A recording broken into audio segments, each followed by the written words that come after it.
Good, glad you got your camera. Yeah. Do we have like pallets?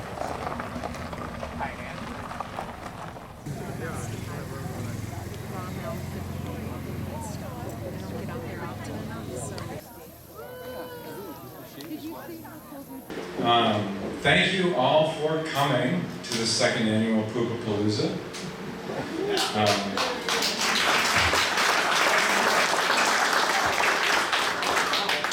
And I feel like this mic is still a little bit hot. Am I just too far in front here? How about now? Oh, that's better.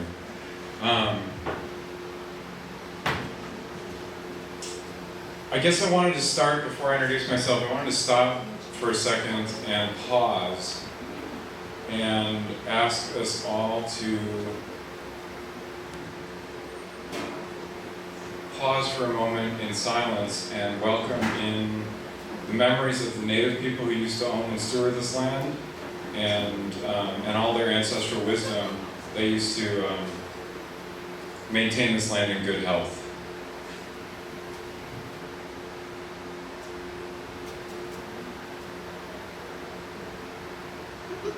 Thank you. And then, before I introduce myself, I wanted to say thank you to Kevin and Denise O'Halloran, who are the current stewards of this land, this particular land that we're on. Thank you all so much. I can't even find them right now. There's one. There's Kevin. All right. Thank you guys very much for playing host.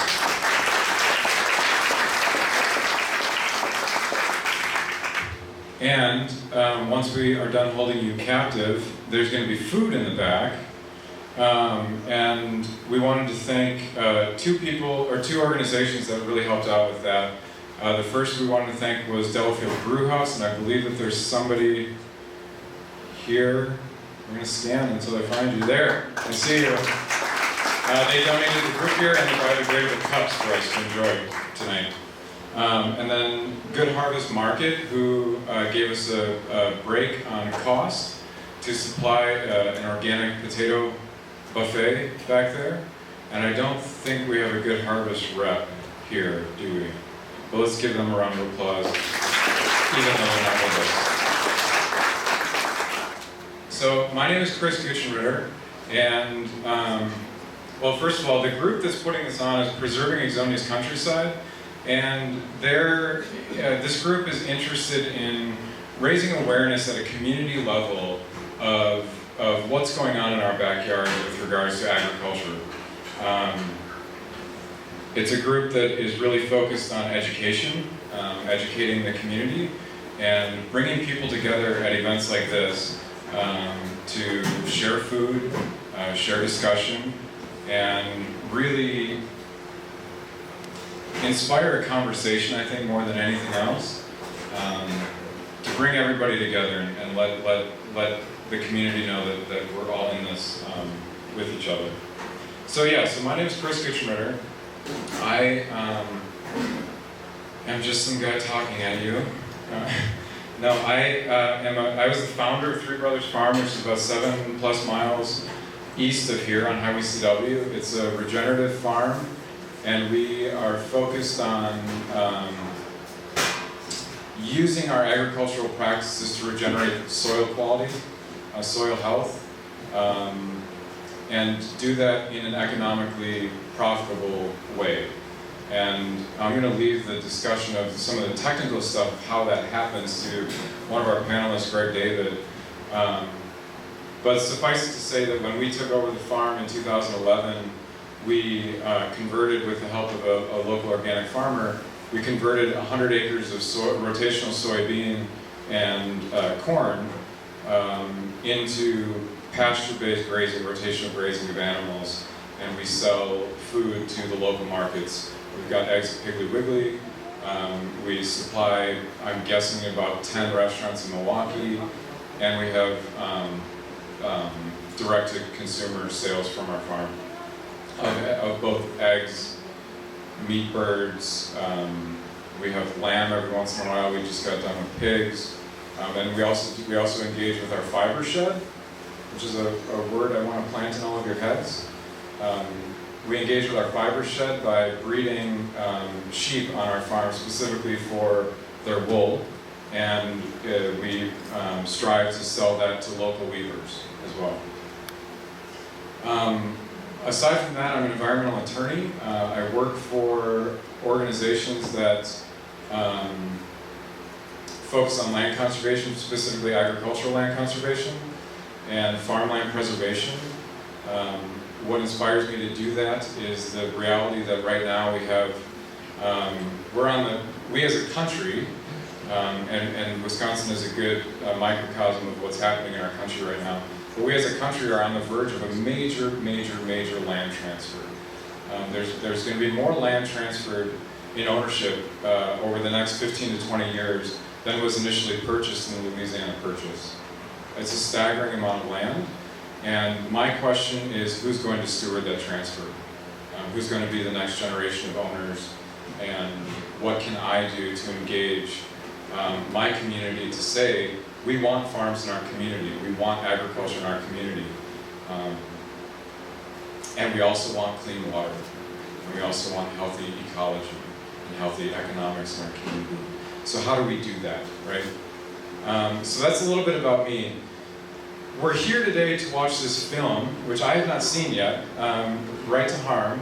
And before we watch the film, first of all, I want to ultimately introduce some of our panelists who will be engaged in discussion after the film. But before we get into that, I want to just plant some seeds of thought in your minds before we get started. Namely, the seed of thought, which is, why do I think the way I think? Why am I thinking the way that I'm thinking? I found that for me, when I choose to ask myself that question, it forces me to put myself into other people's shoes and to consider their perspectives as well.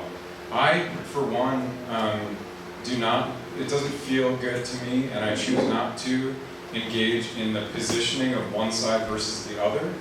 I really love the productivity that comes from sitting down and having conversations with community members to ask them what they care about and why they care about it, so that we can work together to ultimately build the community that we really all want to see. So that's the seed of thought that I wanted to plant. So what we're going to do is, on each of your tables, we have note cards and pens, and as we watch the film, I want to encourage you to question your own thinking.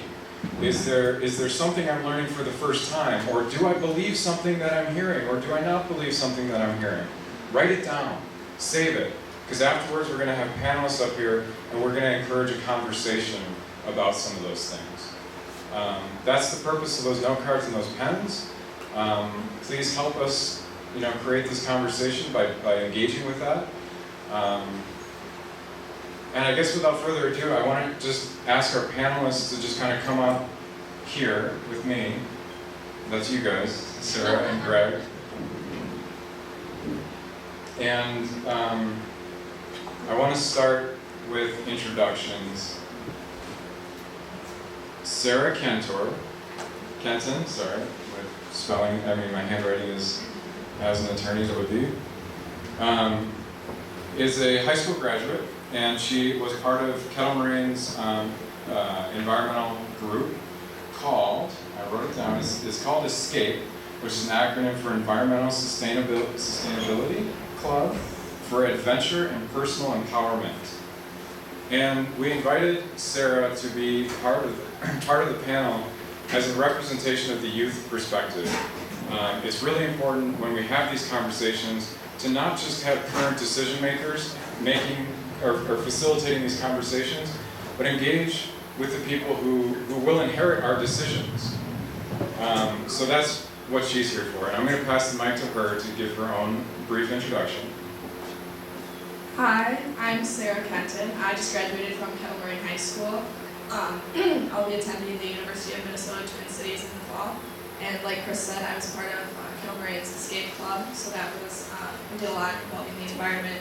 And I was also in the AP Environmental Science class, so I've got a little bit of background learning about this stuff.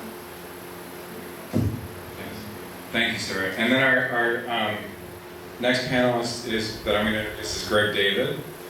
Greg David, I don't even know if he remembers this, but when I got out of law school and I was working with agricultural issues and economic issues and things like that, mostly regarding Clean Water Act stuff, so this is why I connected with this group. But I started learning this thing called regenerative agriculture, right? And it just blew my mind. Like, well, we could use agriculture to actually heal our earth and heal our communities. And it just took me by storm, and I went full bore into it, and eventually became certified as a permaculture designer. Permaculture is the word, the sort of umbrella word maybe for regenerative agriculture, if you are liberal enough to say that. And Greg David was one of my teachers in that class, in that course. He taught me about water cycles, he taught me about hydrology, and I feel very honored to live in a community that reaps the benefits of Greg David's work. And with that, here's Greg David. Thank you, Chris, very much. I'd like to talk a little bit about two things today. One is regenerative agriculture, because regenerative agriculture is actually a solution to what is happening here. To be regenerative means that you have to work. First of all, there are three ways we can do something. We can do it exploitatively, where the land is damaged, the topsoil is eroded, pollution gets into the environment. You can do it sustainably, where we sort of hold an even keel. We're neither improving the environment nor degrading it. Or we can do it regeneratively. And that's the way that I think we need to do it. And we're going to be forced into doing it kicking and screaming when the oil begins to run short and gets very expensive. So to be regenerative, what that means essentially is you want to increase various things within your farm and soil and environment, carbon in the soil. You want to increase the water holding capacity. You want to increase diversity of life on your farm and your soils especially. There's a soil food web that can provide really all the nutrients that are necessary for agricultural endeavors if we manage the lands properly. And as Chris was pointing out, it's not easy to do that. It is possible to do that. We can be either actors of destruction and cause our environment to crumble and that sort of thing, or we can be actions of good and cause regeneration of the earth. The humans have that capacity. And there's different places that are doing that right now. Singing Frogs Farm in California is an excellent example of small-scale agriculture, direct marketing, and just improving the soil. And they are using various techniques to measure that they are causing the farm to become healthier and that sort of thing. Grazing is a good example of keeping a perennial, diverse set of crops out in the fields so that it's capturing all the energy from the sun. If you look at a cornfield, and I don't want to get sidetracked, but a cornfield oftentimes at the beginning of June, when the day is nearly the longest, only has like 20% or less ground cover, whereas a perennial crop is capturing the sun almost year-round, and we need to be able to incorporate that type of regenerative agriculture into our midst. A couple other examples are Polyface Farm in Pennsylvania. You can look these places up.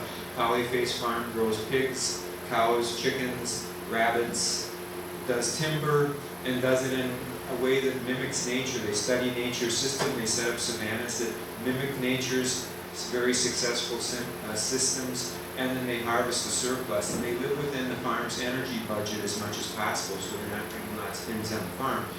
And then more locally, Kirsten Jurczyk,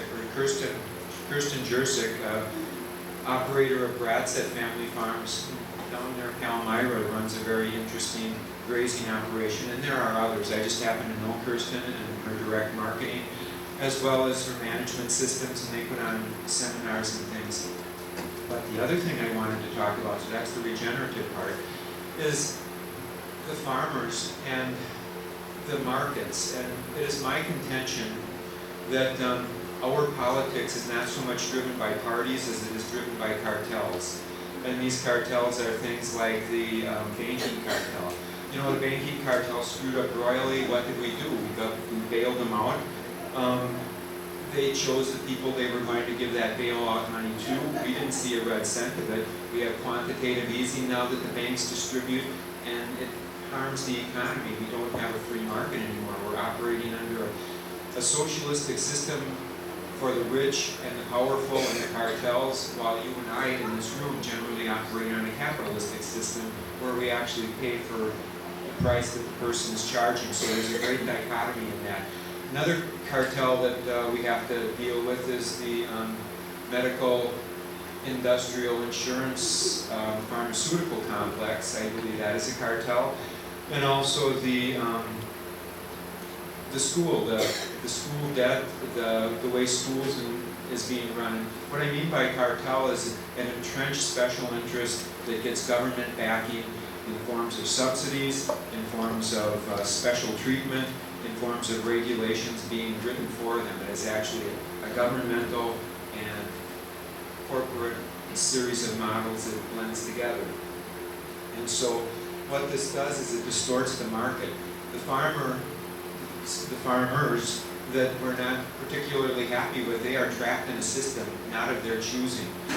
If you remember Earl Butz, Get Big or Get Out, back in the 70s, he was the Secretary of Agriculture. Actually, it was the one before him, but he was credited with the term. And it drove this type of agriculture that constantly allowed subsidies to flow to certain types of agriculture that the government chose, get big. And meanwhile, the smaller scale people were forced out and had to face regulations. And so the farmers that we are upset with really don't have a huge choice in what they do. I know farmers that wanted to grow pigs on their farm to feed some of the surplus food. It took them 3 years to get it through the banking. You know, they have to borrow so much money at the beginning of the year, and the bank would not allow them to diversify. The bank wanted them to hold a certain course of action. So they're up against a rock and a hard place, not of their choosing. And they get forced into making decisions that they do not want to make, and they become debt slaves to the system. And just like the college students that might have $250,000 worth of debt and a job that pays $16 becomes a debt slave to that. And farmers are debt slaves to a lot of their investments and things. But there's a lot to say about this, and I'd be happy to discuss it with people. I just wanted to point out that farmers trapped. You know, we need to help them out. You'd be better off starting out coming from without any type of debt and farming background and starting over perchance than trying to fight your way through that system. I've said enough. Thank you, Greg. He gave me, I mean, that's a lot to think about, right? I think what's really important to remember is that I think you're right, that this is not something where we're going to look at a farmer and say, this is your fault. This is not. In fact, as I said last year during this thing, it's my strongly held belief that the reason that these operations exist the way they exist is very intelligent decision-making on the farmer and very poor self-accountability of all of us in this room. We've disengaged from the process that would otherwise cultivate the communities that we really want to see. The communities with the vibrant rivers and streams and lakes and forest stands and with farms like that, that support the type of agriculture that Greg is explaining.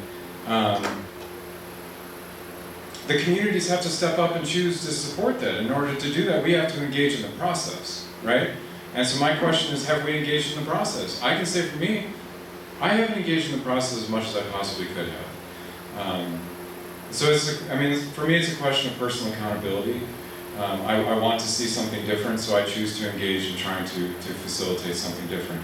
And then the last point that you got me thinking about before I pass it off to Annie is that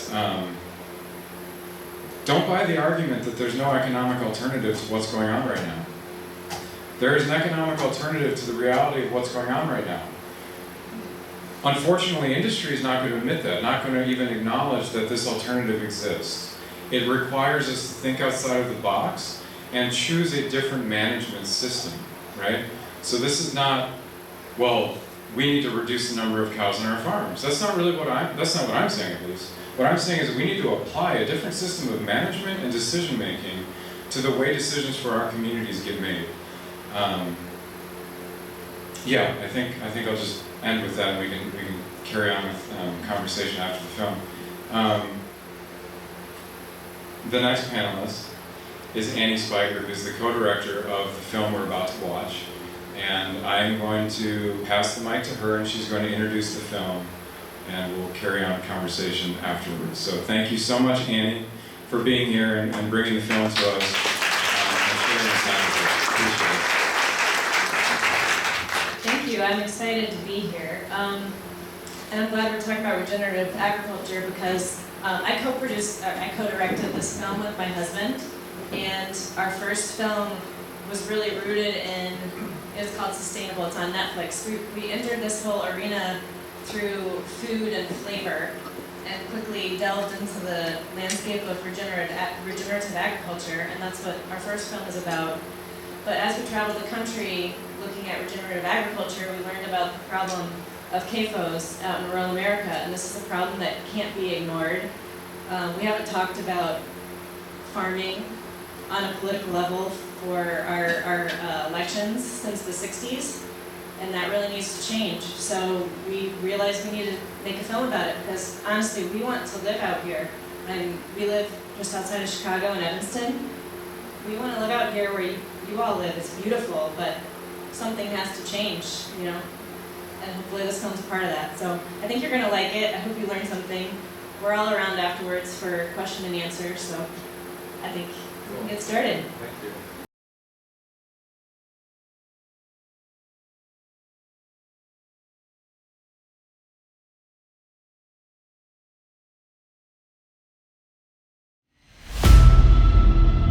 Of my 30-year academic career, I spent roughly the first half as a livestock marketing specialist. We were going to make good food affordable for everyone. I believed that until about the 1980s. My grandfather that purchased this land was my mother's father. He was born and raised on this land. My kids were outside every single day. I wanted to stay here. We had a good life there. And then it was these massive animal factories. House after house after house. The waste started coming over here on us. The smell was horrific. That's when my son started getting sick a lot. He lost a lot of weight. The doctor said, I need to do a test to see if he has cancer. And that was it. That was the day I said, gone. Gone, gone, gone. We're gone. This is the age of deregulation. The only question remaining, I think, is whether the economic rights of the agribusiness corporation is more important and will take priority over the basic human rights of people.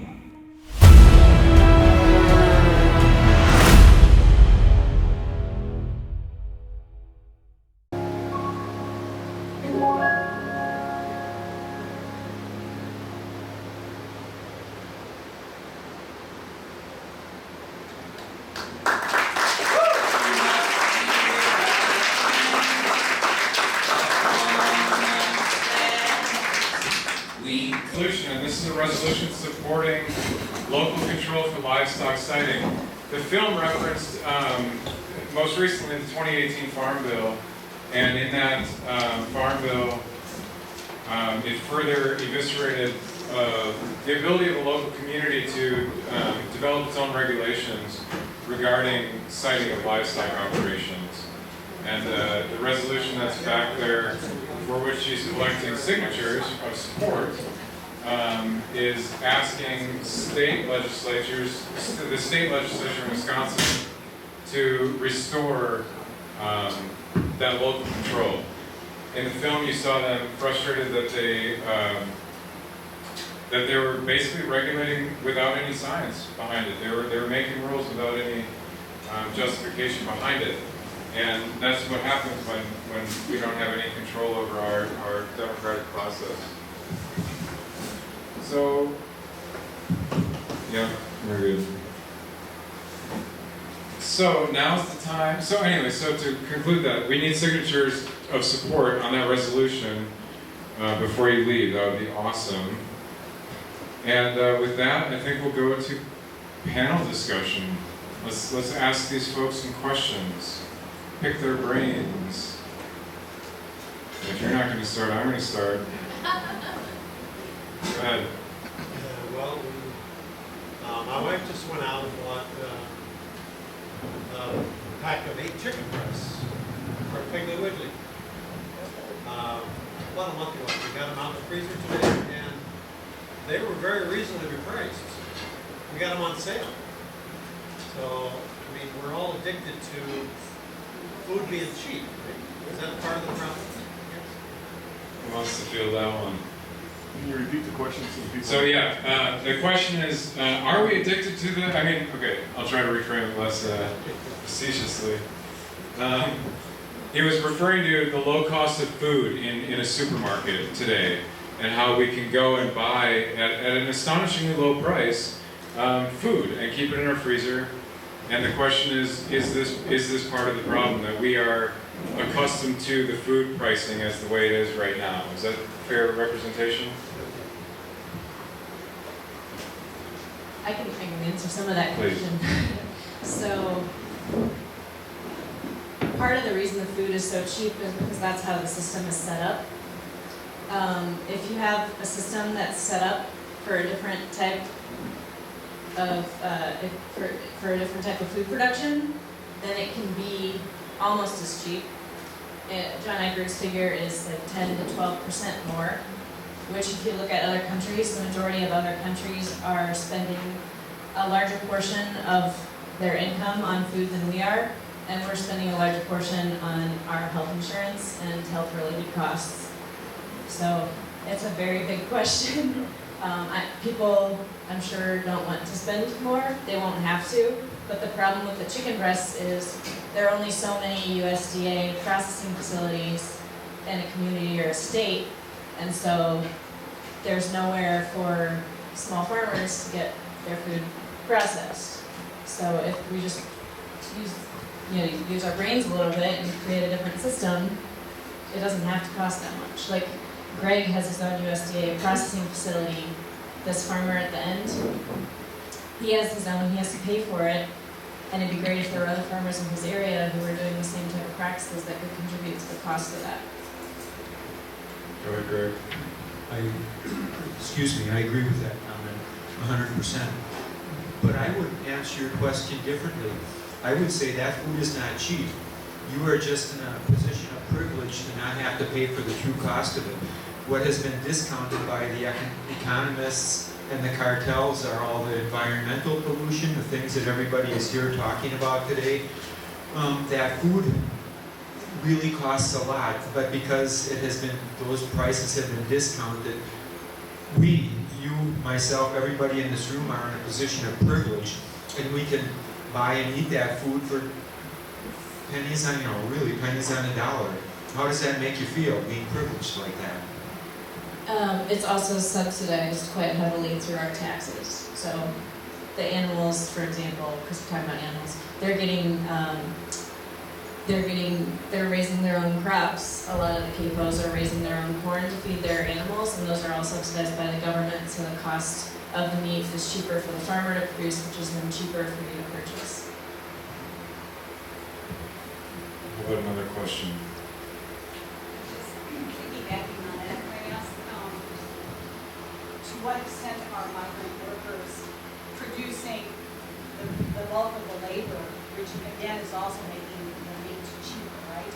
So are they 80% of the labor force for capos? Do you have any idea of that? So just to repeat the question, to what extent is the migrant labor force supporting these operations?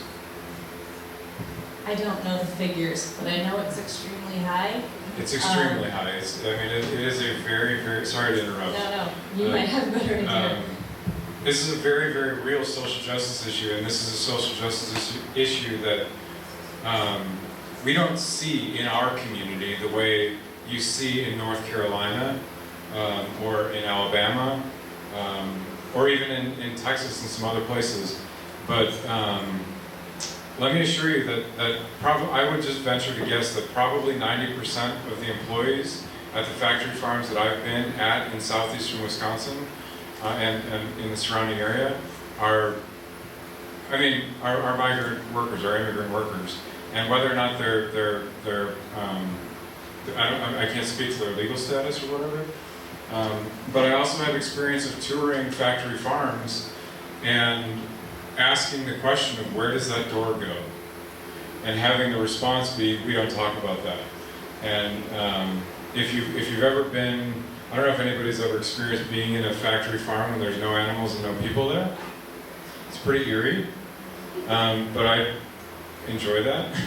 So I poked around, and you will find dormitories hidden that have no door entrance from a hallway or anything. They're actually accessed through a roof panel. So you have to put a ladder up there, access the dormitory through a roof panel, and that is where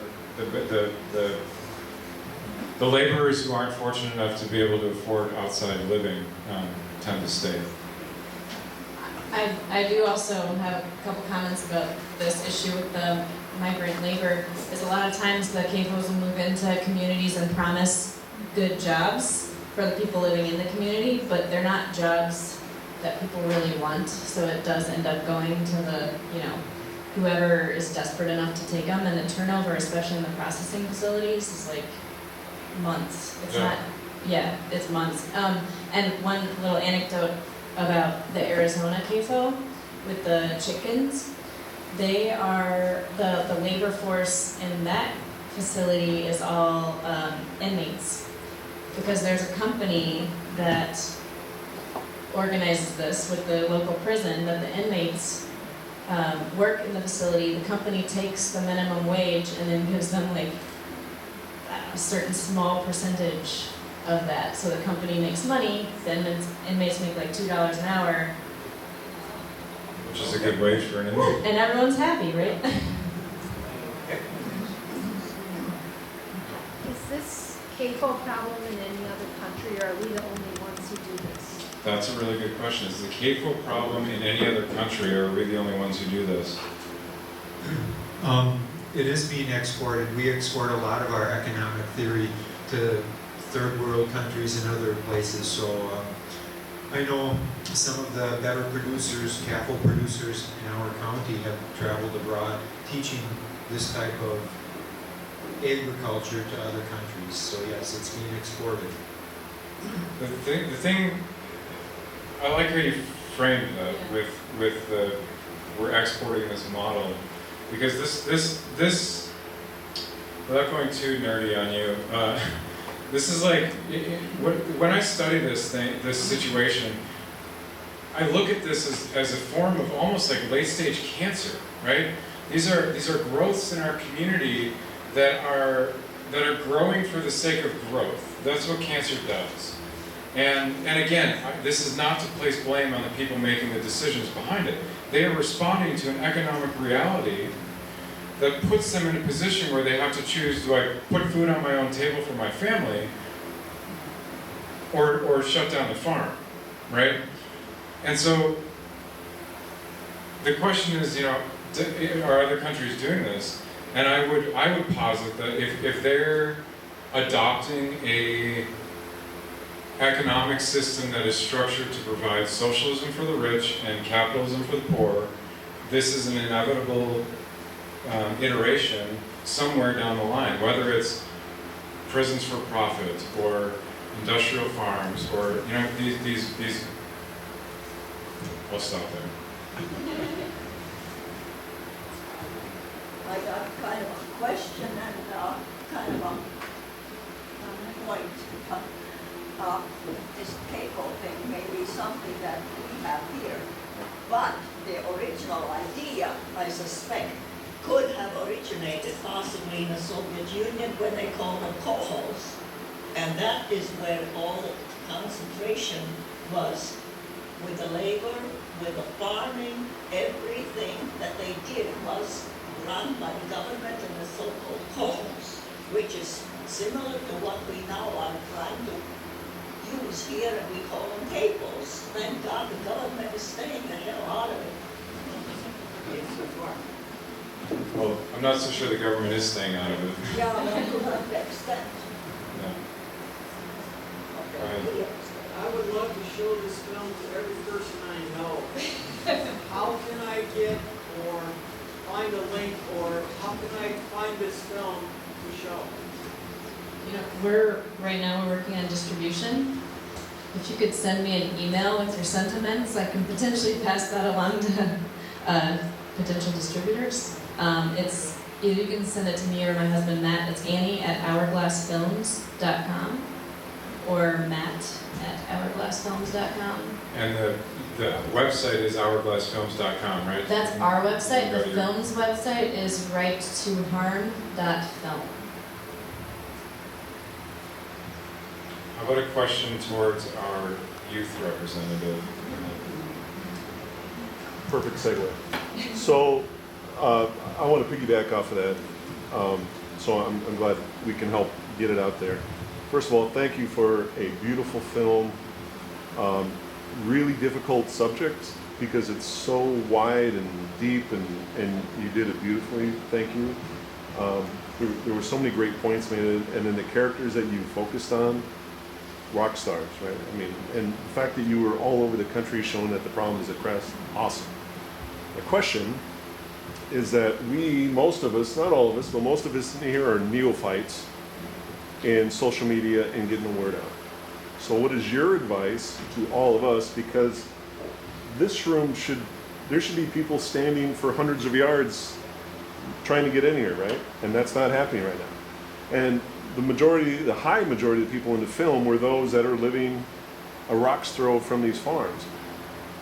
I know people that I invited said, yeah, it's not really my issue, right? I can go down to the supermarket and I can get my chicken cheap, I'm good. Let me know if it, and I will also add, I'm 58 years old. When I was in elementary school, some of the major issues this country was dealing with, other than Vietnam, air pollution, water pollution, civil rights, voting rights. I never, and I've heard this from multiple people in the last couple of years, never in my lifetime thought I would have to refight. Not I'd have to refight, but that these fights would have to be fought again. And now we are. So how do we do that? It's a different landscape. Social media is the trick. What's your advice? Well, I think for starters, a lot of what they talked about in the film was stuff that I learned about this past year in my government class, in my environmental science class. So I think just reaching out to the high school gets a lot of people involved. As far as social media goes, just getting people to promote it, and I don't know, I'm not a huge social media guru myself. I feel like reaching out to the high schools in the area, especially because we have so many people that are forced to talk to people that have different opinions. Like, your grade depends on having these controversial conversations.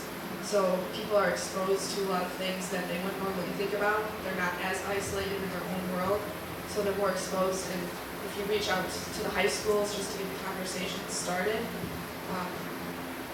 you'll have a lot of people that really care about it. I think you have a lot more high schoolers here too as well. Good question. Do high Great school answer. kids care about the environment? Is Yeah. that a big deal? Yeah, absolutely. I got a bunch of people, a bunch of us are all in the back here. We helped organize it.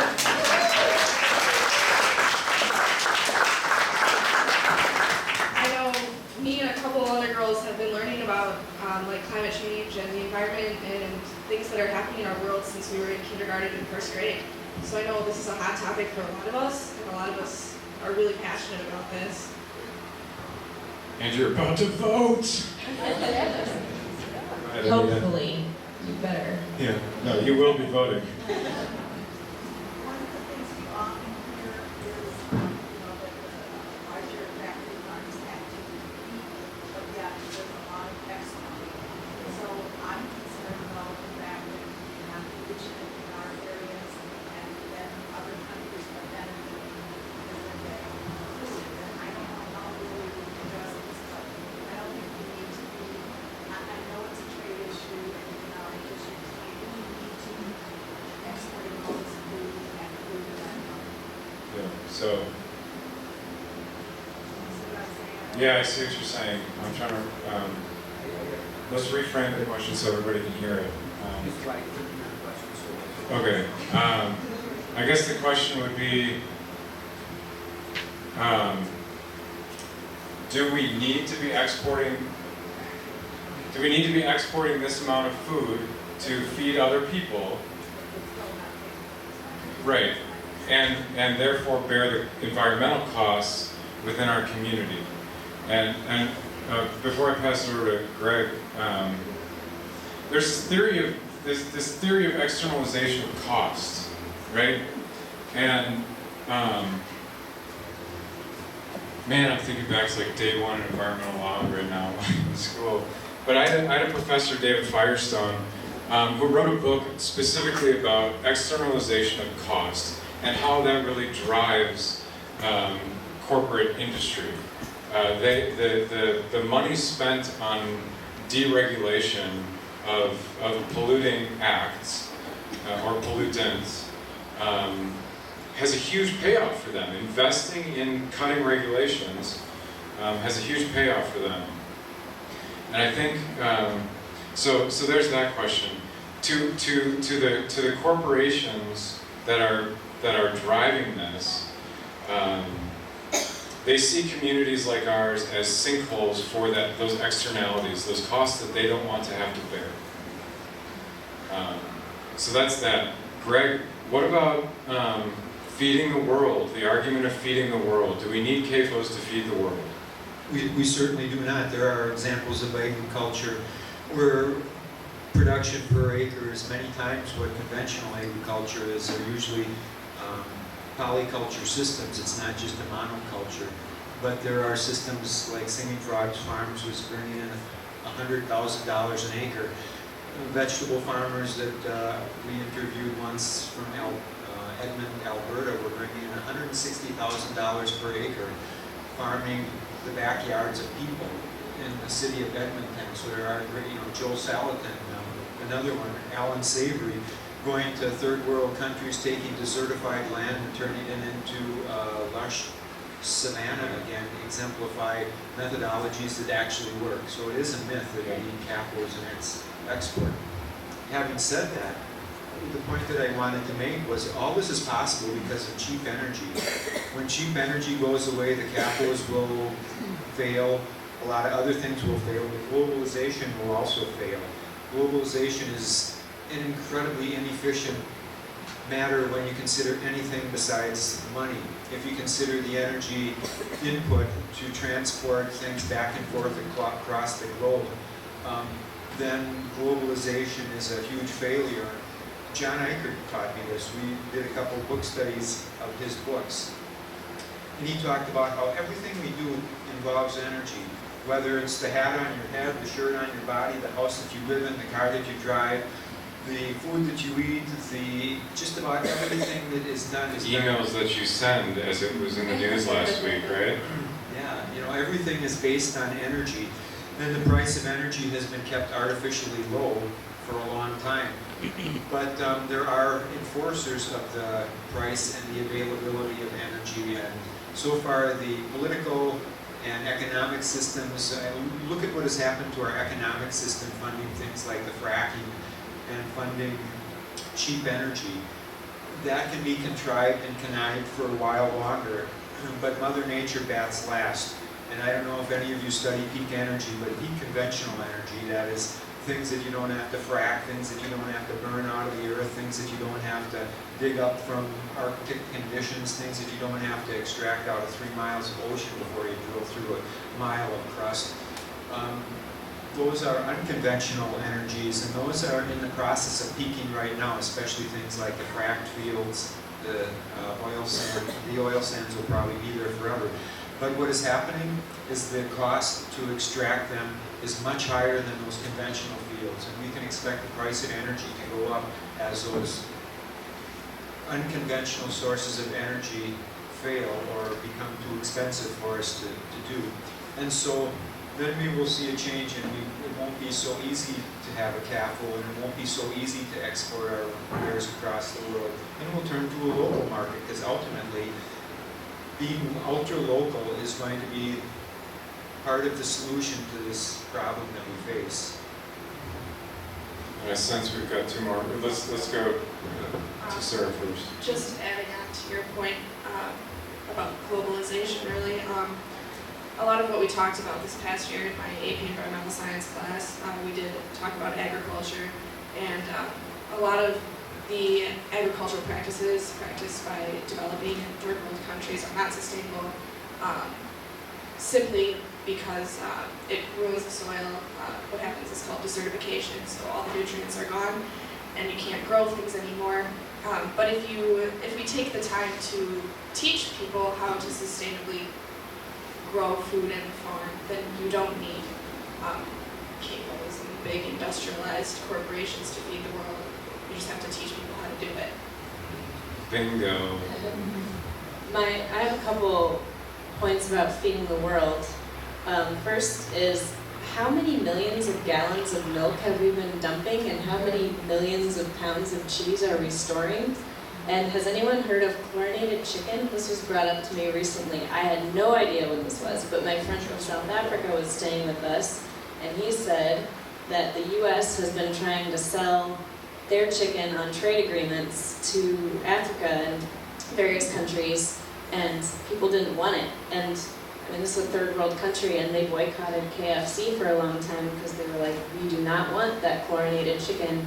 And I think some of this is part of the Brexit deal we're trying to negotiate with Great Britain right now, that we're trying to like shove this chicken that nobody wants down their throats. So I think the world doesn't want to be fed by poor quality food. Yeah, and I've heard it reframed that we don't actually have a food quantity problem, we have a food distribution problem. And I think that speaks to what Greg is talking about with the cost of energy as well.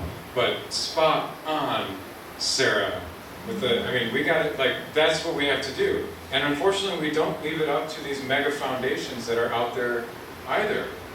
All the love in the world to the Bill and Melinda Gates Foundation, and I'm not bashing what they're doing in other fields, but what they're doing is working with Monsanto, a company that is patenting genetics of seeds and shipping them to these third world countries as food relief, right? These are patented genetics. They're giving farmers seeds that they are not allowed to reproduce without threat of lawsuit. That to me, that's not helping. That's solving one problem, and that's the corporate growth, right? So thank you for bringing that up. I was just going to ask, at the school level and the film and such, is this a film that you think schools would be interested in seeing and showing? And are you, is that something in your Grand scheme? Yeah, grand scheme for the use of the film to educate the next younger generation in addition to the present, older generation? Yeah, absolutely. I was watching this, and this actually seems like a movie we would watch in school. Like the whole school, not just, environmental purposes.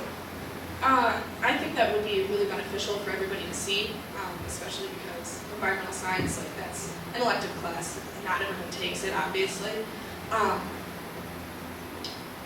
But I do think it's really important for high schoolers to see films like this. This reminded me of the one that Leonardo DiCaprio did. I forget what it was called. But that was more focused on climate change. But these, bring about really important issues that, as the next generation of voters and people that are inheriting the world, that we need to be informed about and know about. Yes, this is definitely part of our plan. So this goes along with what you can do is we'll have an educational distributor. You can ask your schools and libraries to get a copy. Julia, this petition or the resolution we have on the table says you should have greater local control, but sometimes that is inadequate because local town boards are sometimes controlled by powerful business interests. Often that might be the industrial farm that's in the area. And often the impact of the farm, you said, it's just a couple houses away. It's like I live over, near the city. I don't live out here. I can't smell the farm where I am. So the local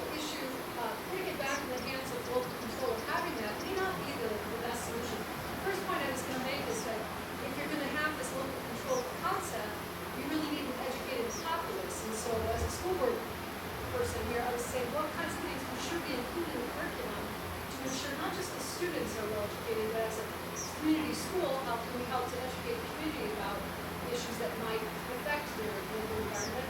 So I'm glad you make the film available to schools. Well, let's field those two questions first. Good. Shouldn't we be also looking at a federal level control? Because it seems like the Clean Water Act, I'm not sure why they don't fall under Clean Water Act regulations. So they do fall under Clean Water Act regulation. That is the regulatory framework that these farms operate under. And what happens from a federal perspective is the Clean Water Act authorizes states to develop permitting programs for this type of operation. But the thing is, the federal standards are bare minimums, you know, and right now those bare minimums are failing communities. Communities that are waking up to the fact that those federal standards are actually bare minimums and operating at those bare minimums tend to do more harm than good. Those are the folks who are grasping for that local control again. Because once you retain that local control in a community, you can demand within your community that your town board or your county board operates based on science, right? I don't know about you, but I've tried to fight the state to operate on science, at least during our last administration, and it's no easy task, you know? Our DNR had been disseminated, and now we are slowly rebuilding a DNR. I know members of this group have worked tirelessly to hold the DNR accountable to the terms of the Clean Water Act, and it's hard. I sat down with the previous assemblyman for District 38 and to talk to him about this thing called a 303D list, which a 303D list is a subsection of the Clean Water Act that the subsection of the Clean Water Act that requires each state to develop a list of all the impaired waters. And impaired means not meeting the standards set on a scientific level for the quality of that water. Fishable, swimmable, you know, drinkable, whatever it might be. And the 303D list for District 38 is hundreds of bodies of water that are not meeting their 303D list requirements. And so I reached out to our local assemblyman, my local assemblyman, and he had no idea what a 303D list was. He had no idea what the standards meant, and he had no idea that he had an obligation to act to bring those impaired waters back to the standards. He had no idea. But at the same time, neither did I, until I had to go to law school, you know? Neither did most of the people in this room, probably. But the fact is, I think what we're getting at in both of those questions is that education is key, and it's not just educating the people making the decisions, you know. It's educating the people that are coming up to make the decisions for us, or behind us, I should say. So as we seek to retain local control, it's imperative that we bring the education piece along with it. Is that Joe Clayfish? Yeah. After you advised Joel that he should be following up on his regulations, you seem to care? Actually, to Joe Clayfish's benefit, Joe Clayfish came over to my house and sat and had coffee with me 5 or 6 Saturdays in a row. To learn. I mean, so if you just throw the 303D list in front of somebody, it's several hundred pages long. They're going to be totally overwhelmed and not really know what it says. So what Representative Clayfish did was come over to my house, and each day we would go through a couple of pages, and I'd show him where the waters in our district were, and we would sit and have coffee, and I'd explain it to him. He's no longer in office, so now he's not doing anything about it. But yeah. My point is, you've got to put some jobs at risk in order to get action. Yeah. I got my name on the ballot. I tried to run against him. Yeah, and I believe there's somebody else in the room who did run against him. You know, it's not just the people who live immediately around these chemicals. It's also, if you look at Delafield, Neshota, you know, they're upset. Yeah. They're empowered people. So to bring our guests up to speed, these are 2 communities, neighboring communities, that are recipients of the liquid manure. And some dealings happened, and all of a sudden the farm showed up with tankers to dump liquid manure. And these are not towns that have ever had liquid manure in their community before. And so they took swift action. These are two communities that did take swift action. Then they backed down. Right, and one of the two of them has since backed down under private pressure from a landowner. Now, my understanding is, if that law in Minnesota is pushed to the limit, it'll be declared illegal. Well, it's going to be interesting to see. Yeah, well, over here. Yeah. Go ahead. I'm wondering about the education that the university provides in terms of agricultural practices, and where do they fit in this picture, and how do we lobby them? So where does the university system, state university system, or any university system play in educating on these issues, or play generally in this game? This about the universities in Wisconsin, or? Yeah. I don't know, what, do you have a land grant university here? Yeah. Yes. I think it really is university to university, so the land grants kind of walk this line of trying to keep the industrial agriculture going, because that's who's funding the research. Yeah. But you're seeing more and more diversification, especially in universities that aren't necessarily land grants. I think it really is case by case when it comes to the colleges and universities. You really have to look into the programs. I would agree with that. It's interesting because we have one of the best extension systems in the country, agricultural extension systems through the UW system in the country, and they've got USDA stamped on everything that they produce. So there's industry money.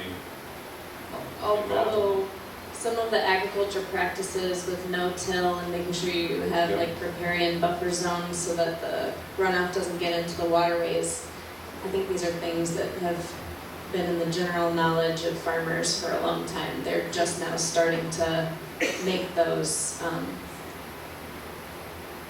accessible for farmers and giving grants and education along those lines. Yeah. There's an organization that I consult with that is partnering with landowners through an extension grant, and they're partnering with landowners to expand buffer zones, get them to add techniques such as no-till, which means you're not turning the land over, and things like that. So I think that there's good work being done. Personally, I think that there's good work being done at the extension system.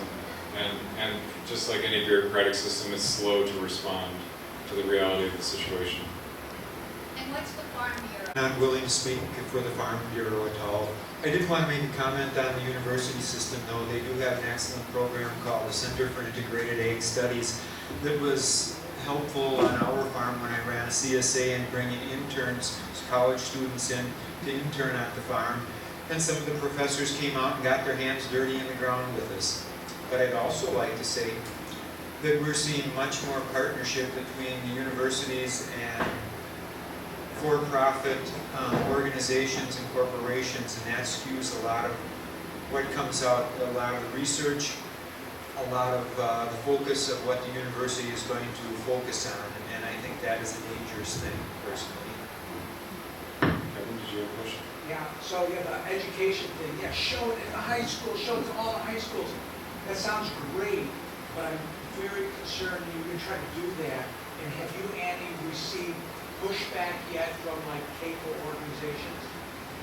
Or just not out there yet? So the question is, has Annie received pushback from CAFOs and other organizations? On what specifically? Just on this content of this film. It's more like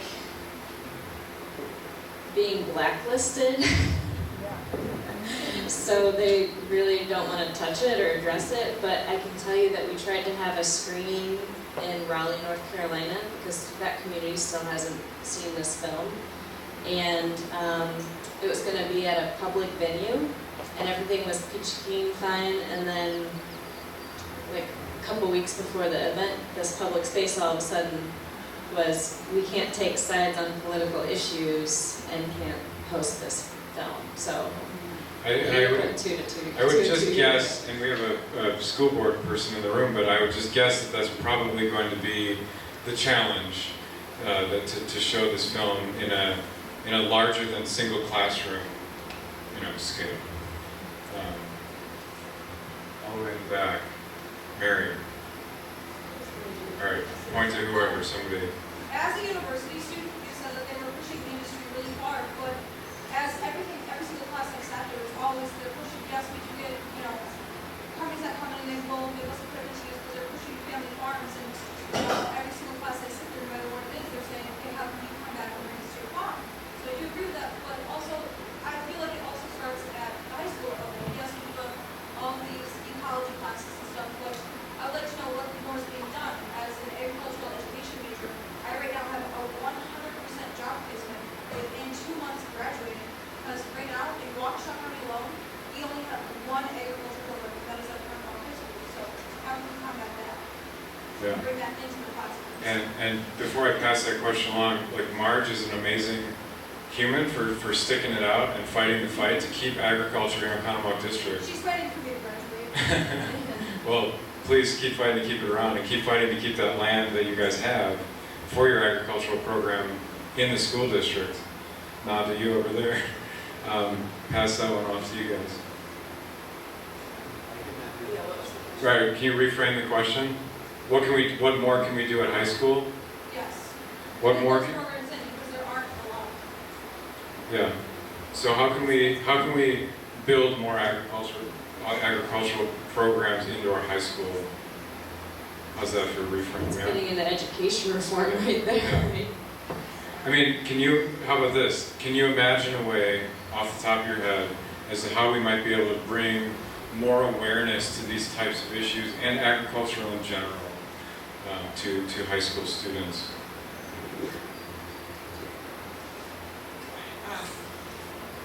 I think if you want everybody to learn about this, that's really hard because you're going to have to fit this content into a core class that's required to graduate.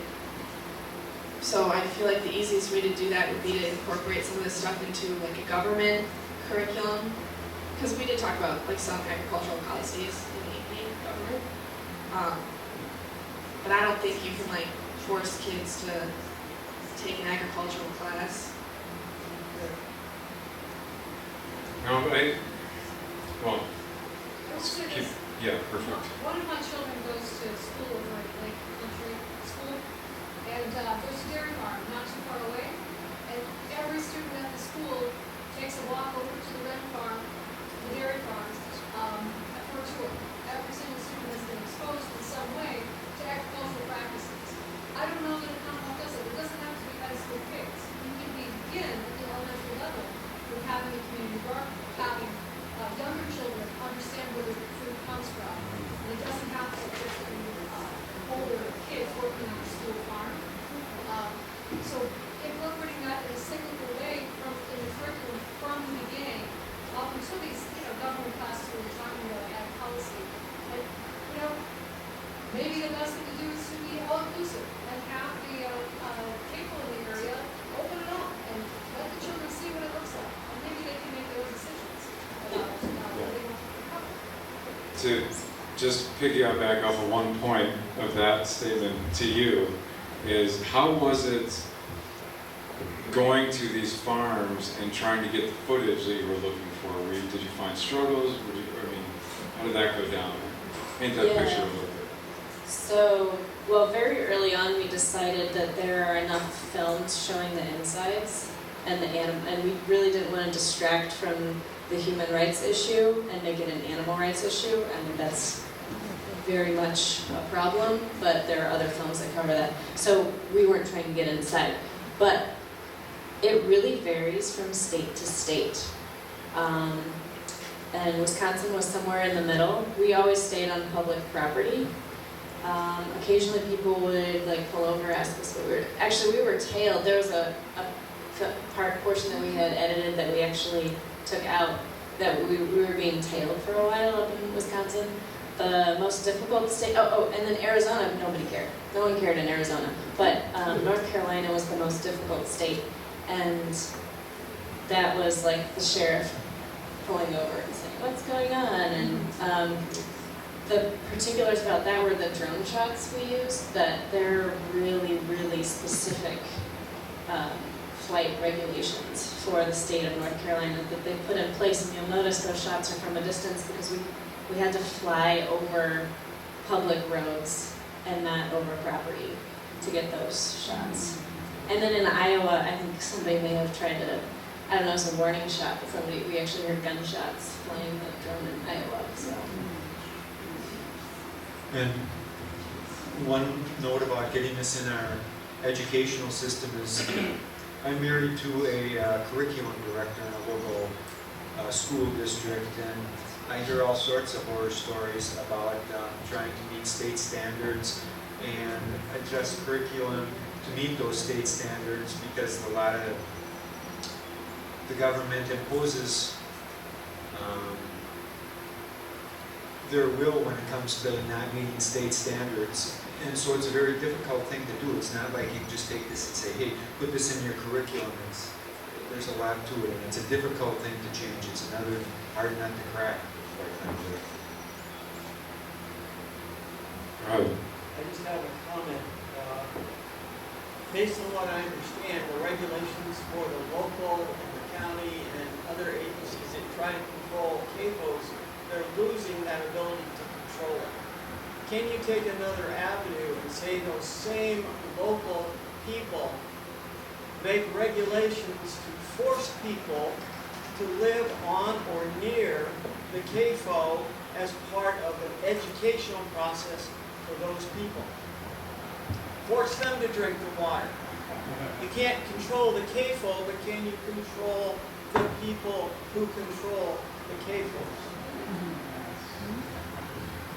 I don't think you can control anybody. Unfortunately, we wouldn't be in this mess.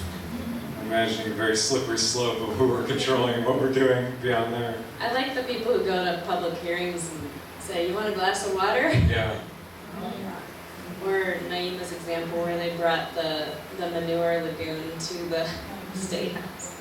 If you take a deep breath right now, you can, you can Yeah, it smell smells great. It's coming. Here's a question for you. What about, for example, you go out here on Gopher Hill at the right time, and it's just like you try to run or ride your bike, and it's just like boom, boom, those trucks, the liquid manure trucks.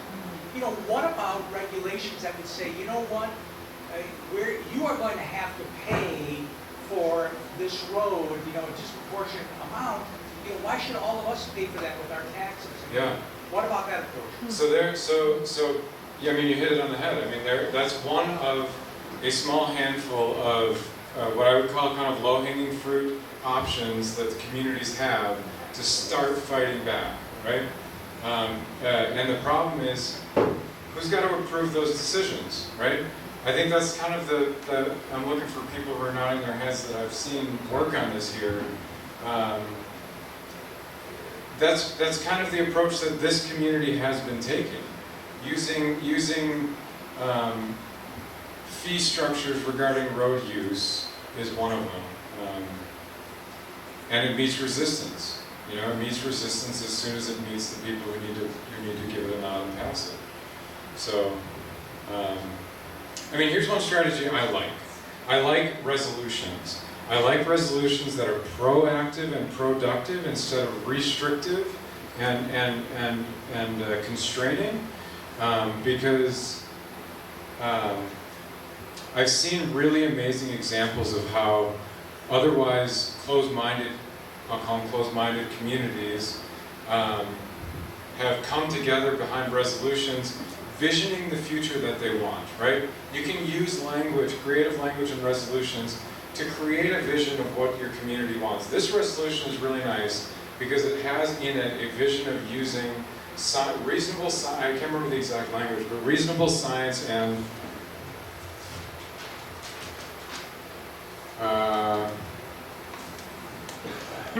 lifting the preemption of local control agencies and allowing local governments to pass more stringent standards and procedures that are based on reasonable and scientifically defensible findings of fact. that clearly show that the standards are needed to protect water and air quality and public health or safety without seeking DATCAP or DNR approval, right? So that is a way, ultimately, to not only regain a little sliver of power, but also define in that regaining of power why we're doing it and what our community values, you know?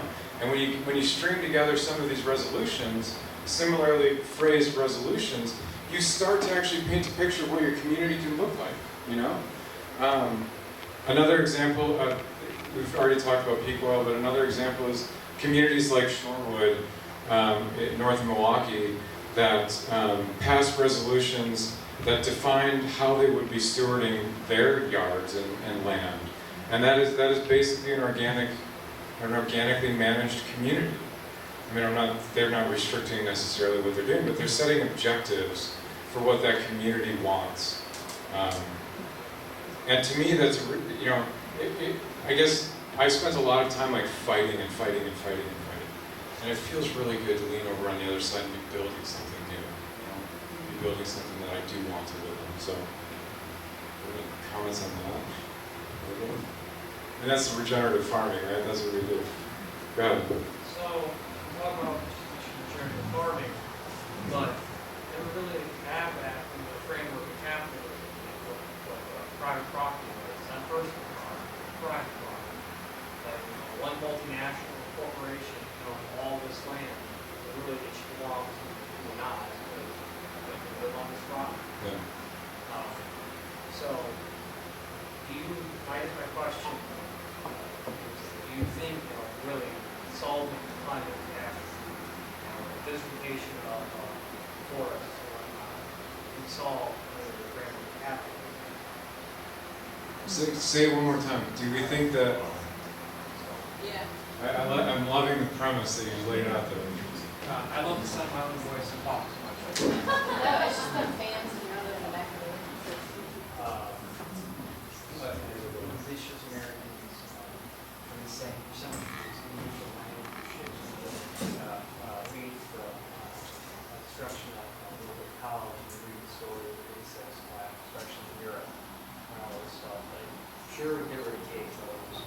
Sure, we're going to have some regulation, but we still have, you know, yanking money out of politics. We still have this oligarchy, class of oligarchs around the world that never really have anything done. Because I don't think so. Capitalism is continual growth, and we live on one planet with finite resources. It's just waiting to be connect dots. Yeah. I think you're speaking to the heart of the issue, right? Yeah, like That it sounds like we keep more. It's like, yeah.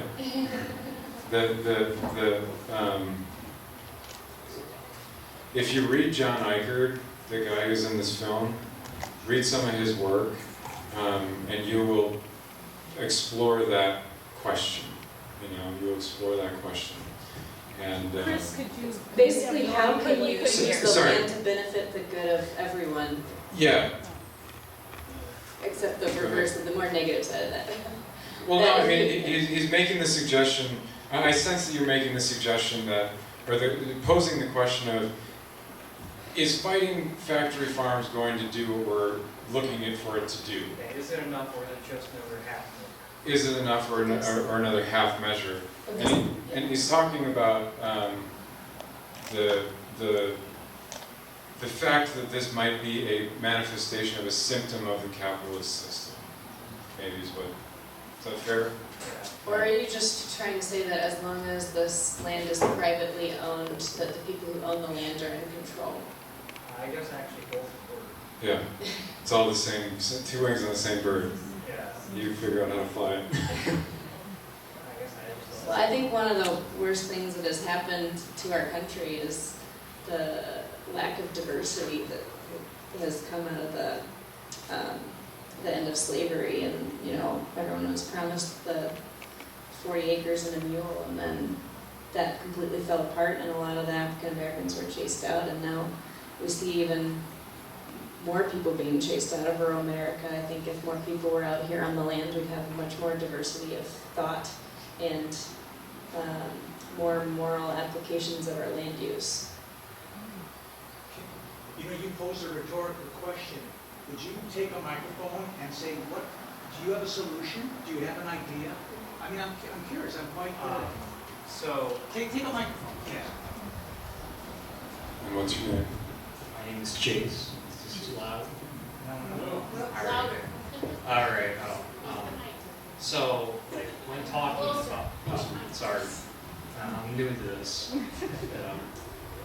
really should get a stand. When talking about, moving away from capitalism, we've never done that. I mean, you could say, oh, the Soviet Union, well, they still had elements of capitalism. Much how capitalist America and Britain have socialist elements. So when it comes to that, I'm not going to, fly too close to the sun and say, oh, I know exactly what to do, listen to me, and show a lot of hubris. But if we're going to talk about ecology-wise, just what America's, well, for one, just listen to the people who've been here for centuries. I mean, this country is founded on a genocide, Native American people, and we look at our oak forests in the state of Wisconsin. They're disappearing. Why? Because we're not burning them. I'm sorry, I ramble a lot. I'm trying not to. Let's get to the point. But I guess just listen to people who are living on the land for hundreds of years as a start. We'll leave it at that. Yeah, thank you. Like you opened with. Yeah, that's what I opened with. I mean, I asked us to pause and let's invite that ancestral wisdom back into the room, because they know how to steward the land.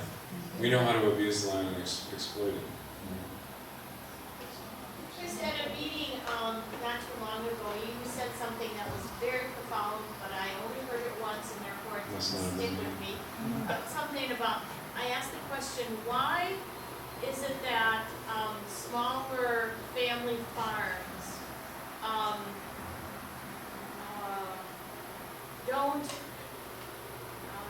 join the effort to try to make sure that family farms stay alive, and then realize that a lot of times CAFOs are what is destroying their way of life, in a way. And you had a very good answer to that, something about capitalism and that maybe therefore, but the grace of God will them, or within 5 years, and I'm not recalling. All Why of this. do smaller family farms not join the effort to resist the, like at the town board meetings, our town board has several smaller family farms, and they feel that they're in the same bucket. Yeah. When in fact, they aren't, in many of our estimations, I should say. So why is there that? I don't remember what I said that day. Well, make up something Sure. today then. But I guess my perspective on that is that, first of all, we be careful not to a small family farm, you cannot, not all small family farms are equal, and that's a good thing. And they don't all share the same perspectives or economic realities, right? It is very individualized, very responsive to the family situation. But I'm we're gonna, using so many every single day. right, and then that's where I'm going to go with that. I'm going to reframe this back to you and say, what if they are fighting, and they're not fighting in the way that you expect them to fight? Okay.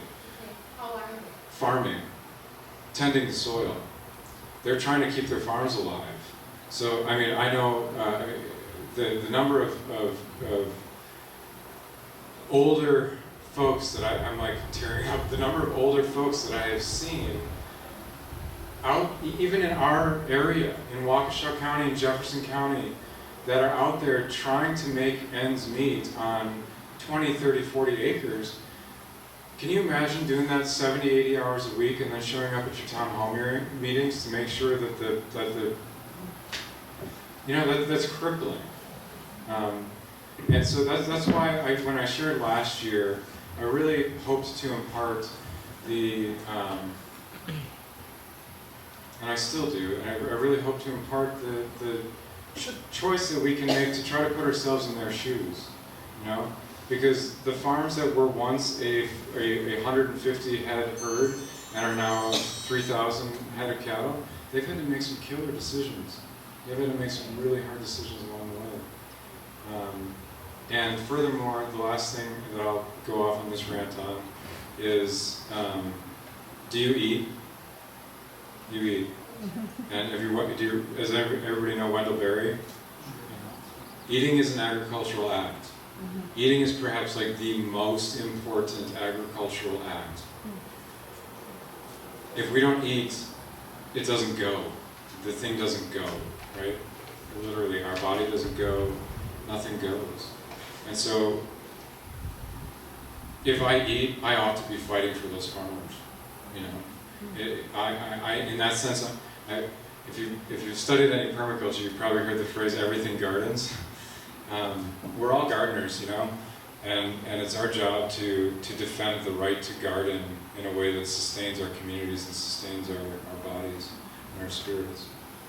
Sense Greg is going to. I wanted to share too with that. You know, I appreciate your comments, Chris, that after working 70 or 80 hours a week, you have the gumption to get up and go to a town board meeting or something. And not only that, but you have to be informed about the subject and then be able to present it in a coherent manner so that people are going to understand what you're saying. And that all takes a lot of time and effort, and it's not something that you can do and learn overnight. For me, it took years and years to be able to understand some of these things that I talk about. But I wanted to cite an example of a group of people that do have a community and do have made different choices, and that would be, in this particular case, the Amish. And the Amish are Luddites. I've been accused of being a Luddite, and if you're familiar with General Ludd was a general, and he saw his people being enslaved by the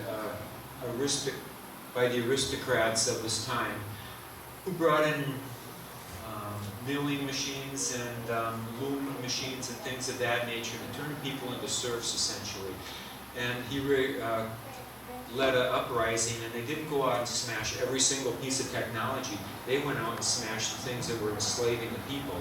So when people say, you know, oh, you're a Luddite, well, yes, I am a Luddite. I try to choose what type of technology, so I utterly refuse GMOs and I utterly refuse toxic pesticides and things of that nature, but I embrace some things like their tractor and other things. So the Amish, they have a very thriving community because it's built on community and it's built on respect and it's built on hard work. And so they made different choices. They elected not to go with all this expensive input, but rather rely on their community and old methods that worked, coupled with new methods.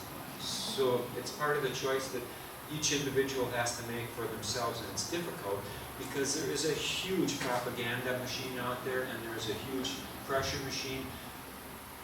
And once you start down the road of debt slave, you don't have a choice anymore. The sovereignty means choice. You no longer have sovereignty over your capital assets. You no longer have sovereignty over the choices you make. The choice is being made for you.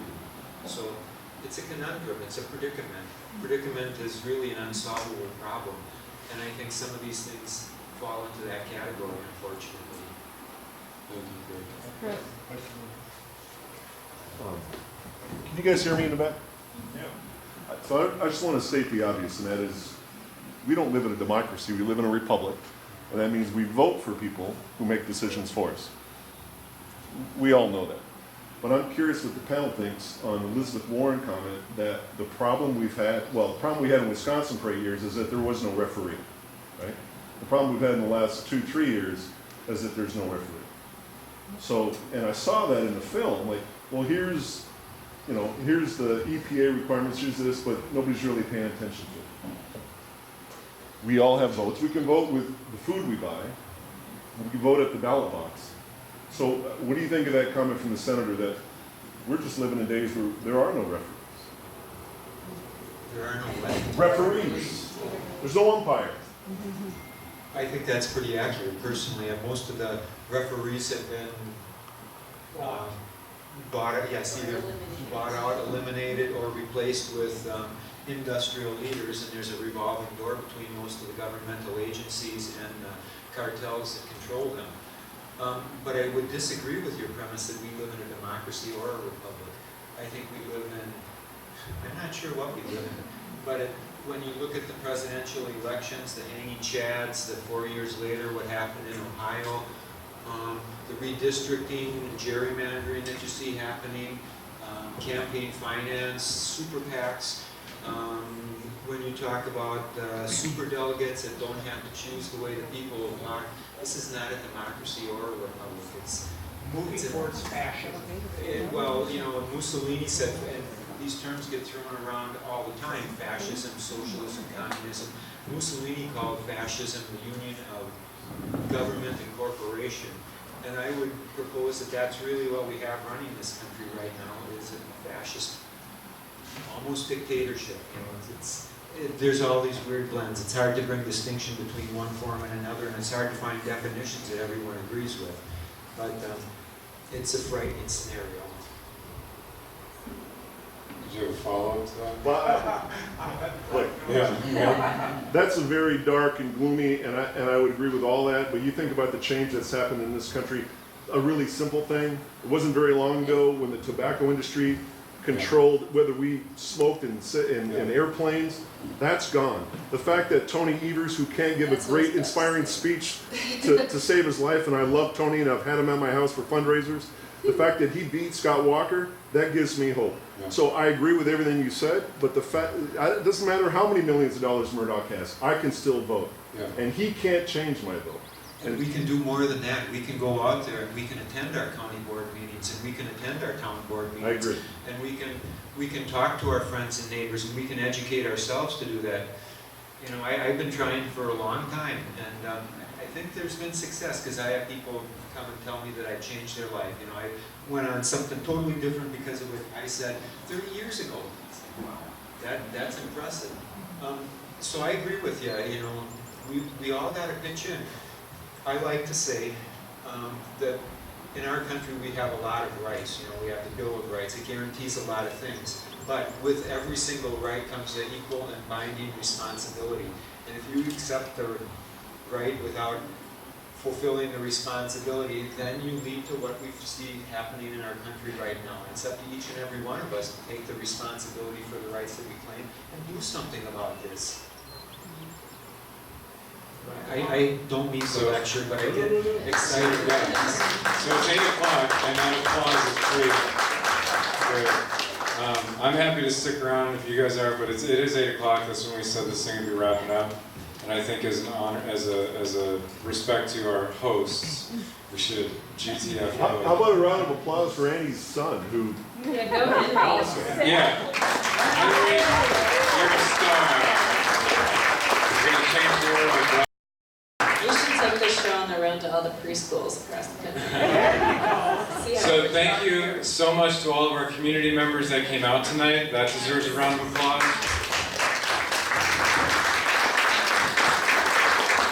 And again to our hosts, to our Denise and Tyler, the high school group that helped with the kids out front, and to our panelists, Greg and Sarah. And for the woman behind the film, Annie.